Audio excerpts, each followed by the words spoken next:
खलीजी ममालिक का जो दौरा है डोनाल्ड ट्रंप साहब का, सऊदी अरब के बाद वो कतर पहुंच चुके हैं। सऊदी अरब में जो कुछ उन्होंने कहा उस पर तो हम ज़रूर आपका तज्ज़िया चाहेंगे। शामी सदर से भी उनकी मुलाकात हुई। तो सबसे पहले हम आ जाते हैं पाकिस्तान और भारत के तनाजुर में उन्होंने जो बात करी है। उनका ये कहना है कि एक तो उन्होंने जंगबंदी करवाई, उसके बाद अब उनकी कोशिश होगी कि दोनों ममालिक के जो सरबराहान हैं उनको किसी एशियाई में एक टेबल पर भी वो बिठाएं, बातचीत का सिलसिला शुरू करें। जैसे पहले उन्होंने कहा था कि उनकी ख्वाहिश है कि कश्मीर मसले में वो किरदार अदा करें। इस बयान को आप किस तरह देखते हैं और कितना ये आपको पॉसिबल नज़र आता है दोनों ममालिक के सरबराहान का अमेरिका की क़यादत में एक साथ बैठना या कश्मीर इशू और दूसरे जो इशूज़ हैं उन पर बातचीत करना?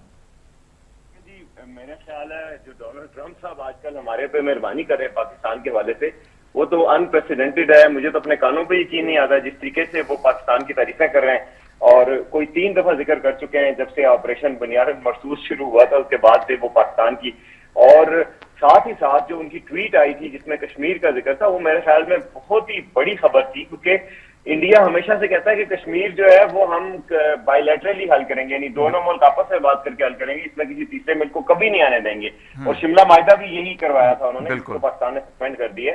तो उसमें अमेरिका की तरफ से ये कहना इंडिया में बहुत बड़ी ये मैसिव पाकिस्तान की सपोर्ट है। और मैं समझता हूँ पाकिस्तान के लिए पता नहीं ऑपरेशन ने, अल्लाह ने नए रास्ते खोल दिए हैं जिसकी वजह से पाकिस्तान की इज्जत बढ़ना शुरू हो गई है। और उन्होंने ट्रेड की भी बात की है, डिनर की भी बात की है। मुझे ये लगता तो है कि जाहिर है मोदी गवर्नमेंट के लिए बड़ा मुश्किल होगा, डोमेस्टिक के लिए भी उन पर बड़ी तनकीद हो रही है कि वो पाकिस्तान के साथ डिनर बैठ के करें। मगर ये है कि आने वाले वक्त का कोई बताया नहीं जा सकता। अलग अगर बीच में खलीजी रियासतें भी होंगी, अमेरिका भी होगा, तो शायद ट्रेड के इंसेंटिव वगैरह को देखते हुए इंडिया जो है मुज़ाकरात की टेबल पर आए।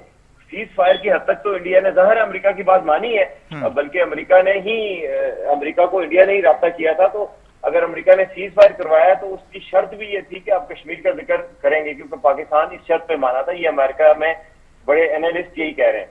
सही। और ये भी कहा जा रहा है कि एक तरफ से एक धमकी भी थी कि अगर आप सीज फायर नहीं करते तो फिर तिजारत भी बंद हो जाएगी। तो इतना बड़ा रिस्क तो जाहिर सी बात है भारत ले ही नहीं सकता। तो इस बात की आपको उम्मीद नजर आती है कि आगे चलकर कश्मीर मसले पर कोई पेशरफ्त हो सकती है अमेरिका की पॉलिसी में? बिल्कुल। देखें, अमेरिका के लिए बहुत बड़ा ये एक गेन होगा। वो मशरिक वस्ता के मसाइल हल करना चाहेंगे। जो डोनाल्ड ट्रंप चाहते हैं कि उनके बैग में कोई ऐसे बड़ी बड़ी अचीवमेंट्स हों कि दुनिया के बड़े तनाज़े मैंने हल करवाएं, तो वो तो चाहेंगे कि कश्मीर के मसले पे ये दोनों मुल्क बैठ जाएं और हल कर लें, इसके किसी हल की तरफ जाएं।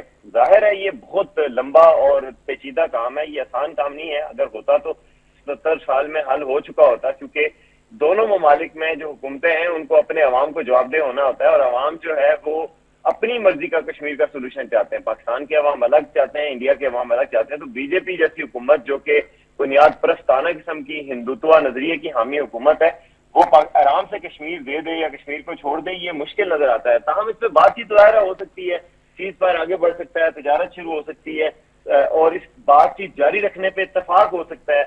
और कम से कम इंडस वाटर ट्रीटी वापस बहाल हो सकता है, क्योंकि और ममालिक भी होंगे इसमें, सऊदी अरब भी, बाकी ममालिक भी बैठकर सालसी करेंगे। तो काफी बेहतरियों की उम्मीदें नजर आ रही हैं।